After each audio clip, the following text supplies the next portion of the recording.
मैं भी इस क्षेत्र का कार्यकर्ता होने के नाते उन सब महानुभावों का हृदय से बहुत बहुत स्वागत करता हूं, बहुत बहुत अभिनंदन करता हूं।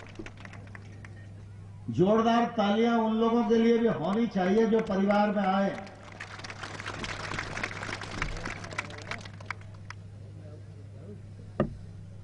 आज हमारे लिए यह भी प्रसन्नता का विषय है कि आज मुरैना में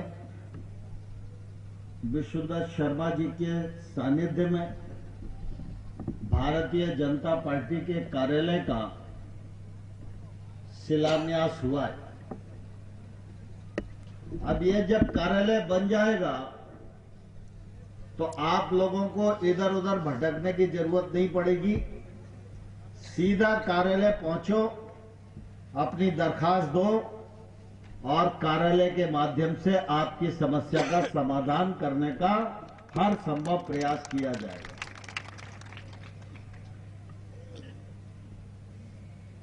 हम सब मुरैना जिले के लोग हैं और इस चंबल के इलाके की अपनी आन बान शान अलग प्रकार की रही है। हमारे पुरखों ने, चाहे मुगल आए हों चाहे अंग्रेज आए हों, किसी की अधीनता को स्वीकार नहीं किया और बहादुरी के साथ अन्याय और अत्याचार के खिलाफ लड़ते रहे। और इसी का परिणाम है कि अगर हम इतिहास में जाकर देखेंगे तो चाहे पहला विश्व युद्ध हो, चाहे दूसरा विश्व युद्ध हो, चाहे चीन से युद्ध हो, चाहे पाकिस्तान से युद्ध हो, चाहे कारगिल का युद्ध हो, चाहे सीमा पर होने वाली कोई भी घटना हो, जब जब जरूरत पड़ी है तो चंबल की धरती के व्यक्ति ने अपना सीना अड़ा के मां भारती की रक्षा करने का काम किया है। ऐसी गौरवशाली धरती यह है और इसलिए आप सबने अनुभव किया होगा कि एक जमाना था जब सरकारें तो कांग्रेस की होती थी, लेकिन दिमनी विधानसभा क्षेत्र में मुंशी लाल जी को जिताकर आप कमल खिलाने का काम करते थे। और आप सबने देखा कि अगर भारतीय जनता पार्टी का सदस्य चुनाव जीतेगा, फिर वो विधायक हो या सांसद इतिहास इस बात का साक्षी है। हो सकता है कि वो 2 सड़क कम बनवाए, लेकिन अगर भाजपा का कार्यकर्ता दिमनी का विधायक होगा तो दिमनी के क्षेत्र में प्रतिष्ठा के 4 चांद लगाने का काम जरूर करेगा। मुंशी लाल जी अनुसूचित जाति के कार्यकर्ता हैं, कभी पढ़ने स्कूल नहीं गए, उस जमाने में वो सड़क नहीं बनवा पाए होंगे, लेकिन इस मध्य प्रदेश की विधानसभा का सजग विधायक का खिताब अगर किसी को मिला तो दिमनी क्षेत्र के कार्यकर्ता मुंशी लाल जी को सजग विधायक का खिताब मिला।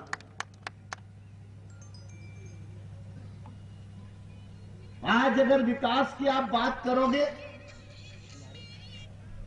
या देश के सामने अनेक ज्वलंत विषय खड़े थे, उनको समाधान देने की बात करोगे,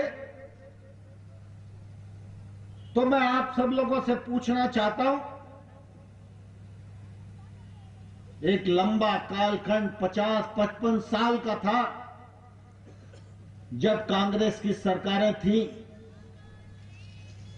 क्या इस क्षेत्र के गांव में सड़क दिखाई देती थी?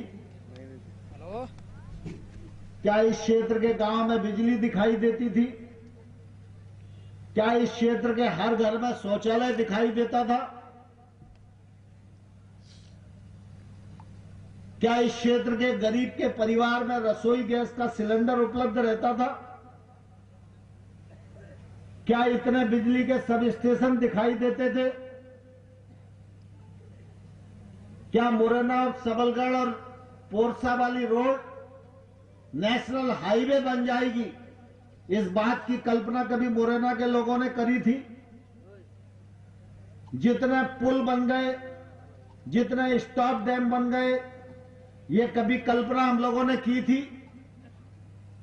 किसान सम्मान निधि का 6,000 रुपया हर एक आदमी के खाते में आ जाएगा, ये कभी किसी किसान ने सपने में सोचा था? अगर कांग्रेस का राज होता और अगर 6,000 रुपए देने की योजना बनाती कांग्रेस की सरकार, तो 3,000 मिलते, 3,000 बीच में दलाली खा जाते। लेकिन ये मोदी और भारतीय जनता पार्टी है कि अगर 6,000 रुपया दिल्ली से डालते हैं तो 6 के 6,000 रुपया आदमी के खाते में आते हैं। आते हैं कि नहीं आते बताओ?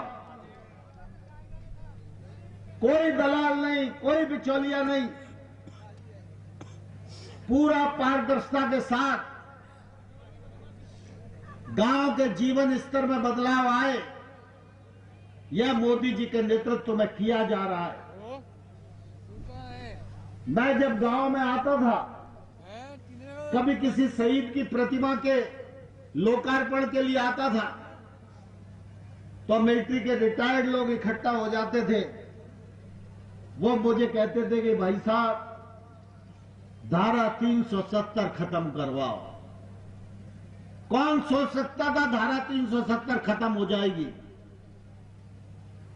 लेकिन यह गौरव हम लोगों को हासिल है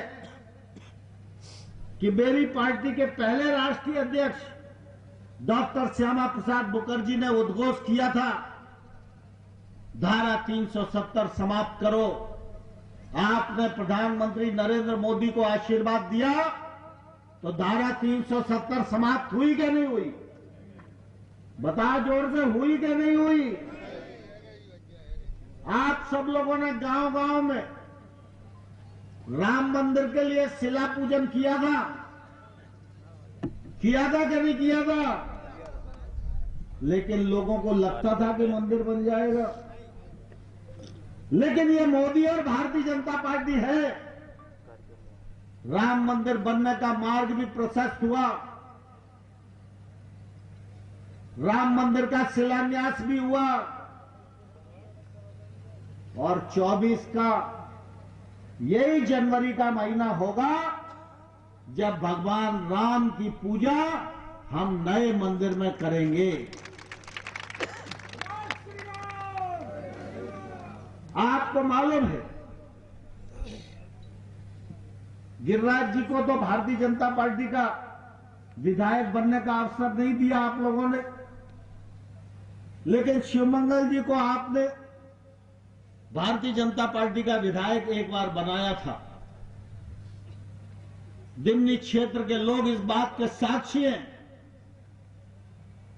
कि अगर आज अटार घाट से लेकर और उसैद घाट तक चले जाओ, अगर कोई रोड दिखेगी, कोई विद्युत का सब स्टेशन दिखेगा, कोई स्टॉप डैम दिखेगा, तो अगर ईमानदारी से कोई विचार करेगा तो एक ही बात कहेगा, भारतीय जनता पार्टी की सरकार ने बनवाया है।